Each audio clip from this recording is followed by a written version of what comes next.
like to introduce myself. I'm Doc Dog. I've been tattooing 43 years. I'm kind of known for my good looks and my fantastic artwork. Did he really say that? Actually, I've been tattooing 10 years prior to that, trying to work my way up to where I could start a shop. Started in the San Fernando Valley in 1973 with my first shop, but kind of fell in love with Las Vegas. And they had no tattoo shops. In 1975, I started really getting interested in opening up a shop, and we put the wheels in motion. Finally, we put together a little team of lawyers. Actually, they weren't lawyers, they were just friends of mine dressed up in suits. So I don't know, after about 18 months, I mean from start to finish of every day, and I was invited to sit down, write some health laws for Las Vegas and Nevada. Always try to write them as strict as you can, and always try to get a grandfather act in there to make sure nobody else opens for a few years, you know. Try to convince them the town only needs one tattoo shop. You know, it's funny, but back in them days, man, everybody kind of respected our right that we were the first shop, and nobody ever opened, you know. A couple other shops opened, but they had bad luck. One was struck by lightning, I think, and burnt to the ground. Another had a gas leak and exploded or something. When I met Doc, I was on my way to get a tattoo. It was about 20 years ago. There was only one place to go, and that was Las Vegas Tattoo Company. Back when it was on Hoover in Vegas, doing what else? Went to go get a tattoo. I remember when I met my wife. I walked in Las Vegas Tattoo. There was this guy. Vaguely remember when I met my wife. And I was instantly attracted to him. No, actually I remember it pretty good. He had these beautiful blue eyes, and he was completely sleeved, and man, that just, to me, that's real hot. But she walked in the shop. God, man, this is the most beautiful woman I've ever seen.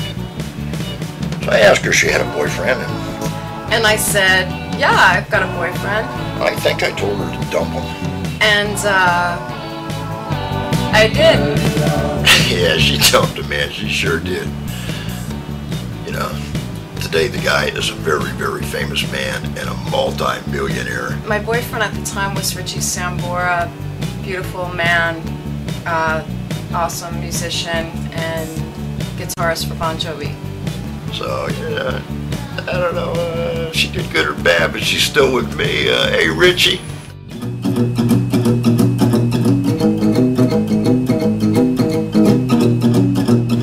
Colt was born in 1985. Colt's my son. He was conceived up in Utah. We had a little project going on up there. Probably not legal, but it was fun. I remember the night we named him. I kind of wanted to name him after a gun because I knew he was going to be a son of a gun.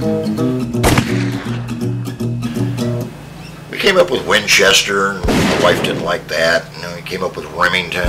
She didn't like that. She didn't like the name Smith R. Wesson. I came up with Colt, the best name I was saving for last. He was born in Las Vegas at our house. I delivered my son on the living room floor February 11th, 1985. Or is it 86? He was a Vegas boy. He was 21 inches long, and he weighed 7'11". Perfect Vegas child, 21 inches long, you know, for blackjack. And at 7'11", the craps, you know what I mean? 7 come 11. I figured, man, if he ever became a gambler, this is going to be the luckiest kid in the world, man. But yeah, Cole was, when he was born, we were right in the height of the glory of Las Vegas, really.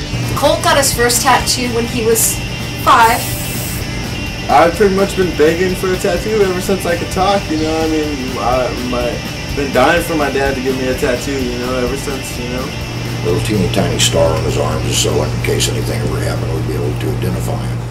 Yeah, when when Doc put the star on Colt, I wasn't at the shop for that. I was away. I was out of town, and when I saw it, I was aghast. I mean, I was literally livid. My mom wasn't there, and my mom was all pissed off. But then it made sense to me, and I was cool with it. I mean, you know, it was so tiny, and it looked like, if you weren't really like looking at it really closely from far away when he was little, it looked like more like a little freckle, you know. Colt's got a heart of gold, $1 million smile. Also, Colt is he served the longest apprenticeship of anybody that's ever been with me. He's had an 18-year apprenticeship. He's been hanging around a tattoo shop since he was about 2 years old. Actually, before that. But, yeah, but I think he's going to turn out to be a fine tattoo artist. His first tattoo was pretty good, and now for the last 2 years, man, it's just every day he makes progress. So that's what I look for in a good artist. He draws almost every day, and if you're going to be a good tattoo artist, that's what it takes. But he's going to turn out to be a real good tattoo guy. Plus, he's been born into this industry. He knows all the ropes. And he's probably had one of the longest apprenticeships anyone's ever had. Having a customer, I mean, that's a bond. You put something on them for life. I mean, when they come into this room, you have the opportunity to give them a reward for their in life, and then they get a tattoo, and when they walk out, they're a new person. You know what I'm saying? It's a life-changing experience. I think that's the best, and this guy's the best. Hey, put it wherever you want. Cole is badass. As much as I love my son, I do have a very hard time motivating the boy. Me and him go round and round. He can't seem to get out of bed at the right time. We got to come down here. We got to open up the shop. This is responsibility. He's becoming a man now. He thinks his dad's a snooze alarm. So I come in and wake him up once, and he slaps me. Come on, Colt, get up, dude. Running late. All right, man. I come back and wake him up again, and Colt, get up. Hell yeah, dude. I'm young and I need my BDS, can't you tell? Okay, get up. We work together and we live together, and for some people that might be a little nerve-wracking, and every now and then, it is, but for the most part, we all love each other, and so it's cool. Well, when we got ready to move out of Vegas, man, we decided to get back to the ocean, man. We've always been into boating. I've always had boats all my life. So anyway, we thought Florida would be a nice place to come. Ybor, we picked Ybor because it's just like, if you're going to have a tattoo shop, you want it to be in the party capital of the town, which is Ybor-City. Ybor-City reminds me of a mini New Orleans, and I love that whole vibe, and I am super excited to be in Tampa and Ybor. And then there's Billy. Who? My name is Billy. It could be Casey, I'm not sure now. My name is Casey. Who? My real name is Billy. If that's actually his name. Who? But my friends call me Billy. But now I write the checks to somebody named Wilbur O. Actually, my full name is Willard Owen Gilbo. Who? Willard Owen Gilbo. Gilbo, is he a hobbit? Willard Owen Gilbo.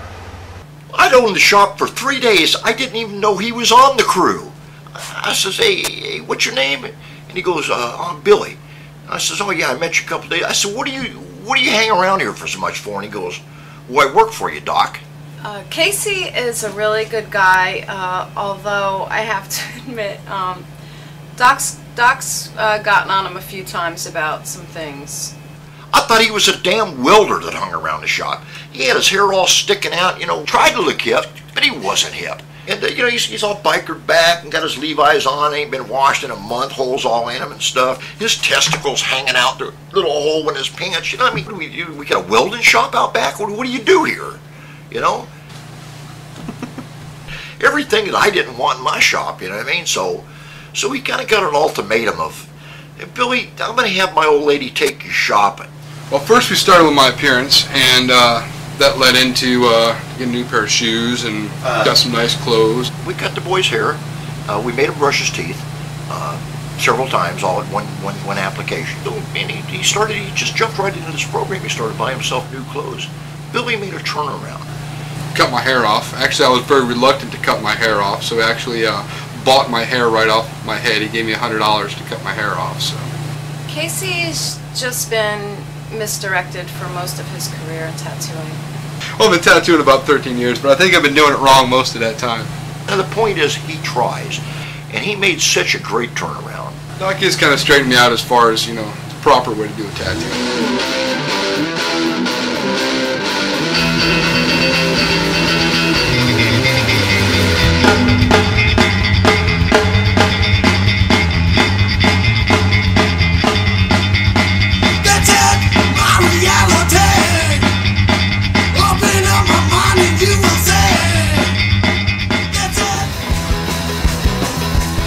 Everything that I've asked this man to do, he's responded to. And I tell you what, that is what I look for in an employee. Oh, I'm sorry, that's just too funny.